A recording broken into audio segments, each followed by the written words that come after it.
হরে কৃষ্ণ। জীবে প্রেম করে যেই জন, সেই জন সেবিছে ঈশ্বর। এই কথাটি আমরা প্রায় শুনি, তবে এই কথাটা কি ঠিক সেটা আজ আমরা জেনে নেব। এই কথাটি যদি কেউ যথার্থ বলে মনে করেন, তবে তাকে অবশ্যই সর্বজীবের প্রতি সহানুভূতিশীল ও শ্রদ্ধাপরায়ণ হতে হবে। যে কোনো ব্যক্তি সহজে বুঝতে পারেন যে জীব বলতে কেবলমাত্র মানুষকেই বোঝায় না, গরু, ছাগল, হাঁস, মুরগি, মাছ, ব্যাঙ সবাইকেই বোঝায়। সুতরাং মানুষ কারো প্রতি হিংসা করবে না, কিন্তু মাছ, মাংস, ডিম ভক্ষণ করতে থাকবো এবং আপন শরীরের তথাকথিত স্বাস্থ্য ও শক্তি বজায় রাখতে জীব হত্যা, জীব হিংসা করতে থাকবো, অথচ মুখে বলবো জীবে প্রেম, তাহলে সেটি অত্যন্ত বদমাইশি করা হয়। মাছ, মাংস ভক্ষণ ইত্যাদি অবৈধ কর্ম কখনোই সর্বজীবের ঈশ্বর পরমেশ্বরের প্রতি প্রীতিমূলক আচরণ নয়। মানুষ নিজের রসনা তৃপ্তি ও উদারপূর্তির জন্য জীব হত্যাদি পিশাচসুলভ আচরণ করে থাকে। এটা কাম, কখনোই প্রেম নয়। তাই চৈতন্য চরিতামৃতের আদিলীলায় উল্লেখ আছে, আত্মেন্দ্রিয় প্রীতিবাঞ্ছা তারে বলে কাম, কৃষ্ণেন্দ্রিয় প্রীতি ইচ্ছা ধরে প্রেম নাম। অর্থাৎ কাম হচ্ছে জড়জাগতিক লালসা এবং প্রেম হচ্ছে ভগবত আসক্তি। এই জগতে কোনো জীবের সঙ্গে অন্য জীবের প্রেম হয় না, হয় কাম। ভগবানের সঙ্গে তার ভক্তের প্রেম হয়, কিন্তু ধরিবাজ ব্যক্তিরা কামকে প্রেম বলে প্রচার করছে। যেমন উদ্ভ্রান্তভ্রষ্ট সমাজে সিনেমা ও পত্রপত্রিকায় যুবক যুবতীদের কামার্ত রূপকে প্রেম নামে প্রচার করা হয়েছে, তেমনি ধর্মের নামে মানুষ বৈদিক শাস্ত্র বিরোধী জীব হিংসা করেও জীবে প্রেম বলে চালিয়ে দিচ্ছে। বদ্ধ জীবের জন্ম, মৃত্যু, জরা, ব্যাধি পূর্ণ ভবচক্র থেকে চিরকালের জন্য নিস্তার পাওয়ার পদ্ধতি করে দেওয়াই জীব সেবা। দু একদিনের জন্য কিছু আহার, নিদ্রা, আত্মরক্ষা ও মৈথুনের ব্যবস্থা করে দেওয়াটা জীব সেবা নয়। রোগীকে ওষুধ দেওয়া, ক্ষুধার্তকে অন্ন দেওয়াটা এমন কোনো বড় সেবা নয়। তা কেবল তাৎক্ষণিক উপকার বলা যায় মাত্র। তারপর জীবের একই সমস্যা চলতেই থাকে।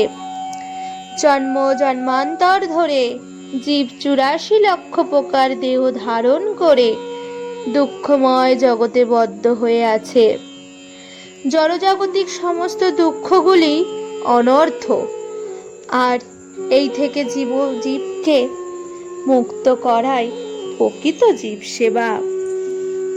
মহর্ষি ব্যাসদেব তাই নির্দেশ দিয়েছেন, অনর্থ পশমং সাক্ষাৎ ভক্তি যোগ মদক্ষজে।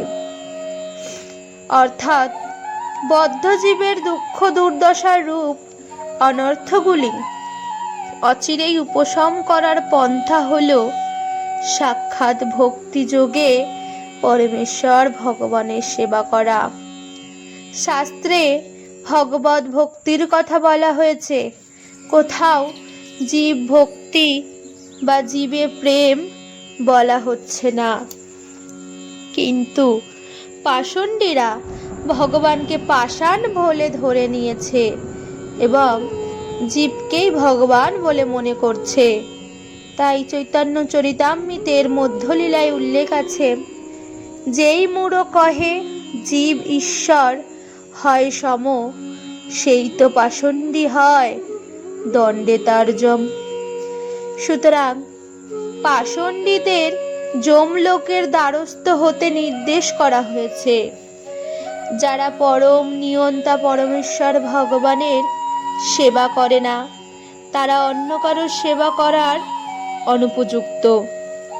তারা জীব সেবার নামে জীবের সঙ্গে পরিহাস করছে। এই বিষয়টি বুঝতে পারা এমন কিছু কঠিন নয়। জগৎ দুঃখময়, উৎকণ্ঠায় পূর্ণ, প্রতি পদে পদে এখানে বিপদ। এই রকম জগতে জীব বদ্ধ। সেই বদ্ধ জীবকে দুমুঠো অন্ন দেওয়া, পরতে কাপড় দেওয়া, তার রোগ ব্যাধিতে কিছু ওষুধ দিলেই জীবের দুঃখময় পরিস্থিতির সমাধান হয় না। কসাইখানায় বাঁধা ছাগলকে দুমুঠো কচি ঘাস প্রদান করাটা তার সমস্যার সমাধান নয়, সেটি এক রকমের পরিহাস মাত্র। জীবের সমস্ত সমস্যার সমাধান তখনই হয় যখন জীব নিজের মন গড়া মতো ও পথ না গ্রহণ করে পরম নিয়ন্তা পরমেশ্বর ভগবানের শরণাপন্ন হয়। তাই ভগবান শ্রীকৃষ্ণ বিশেষ গুরুত্ব দিয়েই শ্রীমদ্ ভগবদ গীতার 18 নম্বর অধ্যায়ের 66তম শ্লোকে বলেছেন, সর্বধর্মান্ন পরিত্যাজ্য মামেকং শরণং ব্রজ, অহং তাং সর্ব পাপেভ্যো মোক্ষয়িষ্যামি মা শুচ। অর্থাৎ সমস্ত ধর্ম পরিত্যাগ করে কেবল আমার শরণাপন্ন হও, আমি তোমাকে সমস্ত পাপ থেকে মুক্ত করব। সেই বিষয়ে কোনো দুশ্চিন্তা করো না। একমাত্র ভগবানের শরণাপন্ন হতে হবে, তাহলেই এই দুঃখ দুর্দশাপূর্ণ পরিস্থিতি থেকে মুক্ত হওয়া সম্ভব হবে।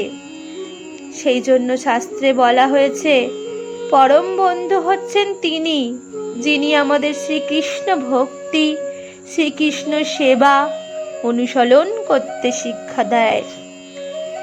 সেই সে পরম বন্ধু, সেই পিতামাতা শ্রীকৃষ্ণ চরণে যেই প্রেম ভক্তি দাতা। চৈতন্য চরিতামৃতের মধ্যলীলার শ্লোক দুটি উল্লেখ আছে। অতএব যারা পরম অনয়ন্তা শ্রীকৃষ্ণের পাদপদ্ম বাদ দিয়ে বদ্ধ জীবের সেবা করার প্রয়াস করছে, অবধারিতভাবে তারা এই জগতেই আবদ্ধ থাকবে এবং কখনো পশু পাখি, কখনো কীট পতঙ্গ, কখনো মানুষ কিংবা দেব শরীর ধারণ করে স্বর্গ নরকাদি সুখ দুঃখ ভোগ করতে থাকবে। কৃষ্ণ ভুলি সেই জীব অনাদি বহির্মুখ, অতএব মায়া তারে দেয় সংসার দুঃখ। চৈতন্য চরিতামৃতের মধ্যলীলায় এটি উল্লেখ আছে। অর্থাৎ জড়বস্তু দিয়ে বদ্ধ জীবের সেবা করলেই ভগবানের সেবা করা হয়, এই ধারণা যাদের রয়েছে তাদের পন্থা ভ্রান্ত। শ্রীমদ্ ভাগবতে বরং বিপরীত কথাই বলা হয়েছে, যথাতর মূল নিষেচনয়ন তিপ্পন্তি তত স্কন্দ ভুজ শাখা, প্রাণহ পরাহচ্চ যতেন্দ্রিয়ানাং তথৈব সর্বাহন্য মচ্যুত্তেজ্জা। অর্থাৎ বৃক্ষের মূলে জল সিঞ্চন করা হলে যেমন বৃক্ষের কাণ্ড, শাখা, উপশাখা ইত্যাদি সঞ্জীবিত হয়, উদরে খাদ্য দিলে যেমন দেহের সমস্ত ইন্দ্রিয়ের তৃপ্তি সাধিত হয়, তেমনি ভক্তির মাধ্যমে ভগবানের পূজা বা সন্তোষ বিধান করা হলে ভগবানেরই বিভিন্ন অংশ নিখিল জীবের আলাদা করে পূজা করার দরকার হয় না। ভগবানই জীবের অভাব পূরণ করতে পারেন, মানুষ নিজেই অভাবগ্রস্ত, সেসব সময় কিছু না কিছু অভাব বোধ করে। সে আবার অন্য কারো অভাব পূরণ করবে, আর অল্প আয়ু নিয়ে কতদিনই বা অন্য জীবের অভাব পূরণ করবে। কিন্তু ভগবান বলছেন, যোগক্ষেমং বহম্মহম, অর্থাৎ আমি অভাব অভিযোগ পূরণ করি। কিন্তু কলিবুদ্ধ মানুষের ভগবান সম্পর্কে কোনো জ্ঞান নেই। তারা ভগবানকেই গ্রাহ্য করে না। তারা সারাদিন জীব সেবা করছে, ঠাকুর সেবা বাদ দিয়ে কুকুর সেবা করছে। শহরে কোনো কোনো মানুষকে দেখা যায়, তারা ভোরে উঠেই কতকগুলি কুকুরকে বেড়াতে নিয়ে যায়। কুকুরগুলোকে সাবান মাখানো, খাওয়ানো, আদর করা, কাছে নিয়ে ঘুমানো, সারাদিনে তাদের কত রকমের সেবা করে চলেছে। কিন্তু তাদের জানা উচিত, জগতে অগণিত জীব রয়েছে যাদের মানুষেরা কেউ পালন করছে না, সেবা করছে না। তাদের দেখাশোনা কে করছে? তারা কি আহার নিদ্রা, আত্মরক্ষা, মৈথুনের সমাধান করতে পারছে না? যাই হোক, শাস্ত্রে সদা সর্বদা ভগবানের সেবায়, ভগবানের সেবক অর্থাৎ তার ভক্তের সেবায় নিয়োজিত হতে নির্দেশ দেওয়া হয়েছে। ভগবানের সেবা বাদ দিয়ে অভক্ত হয়ে জীব সেবা করতে নির্দেশ দেওয়া হয়নি। রাধে রাধে।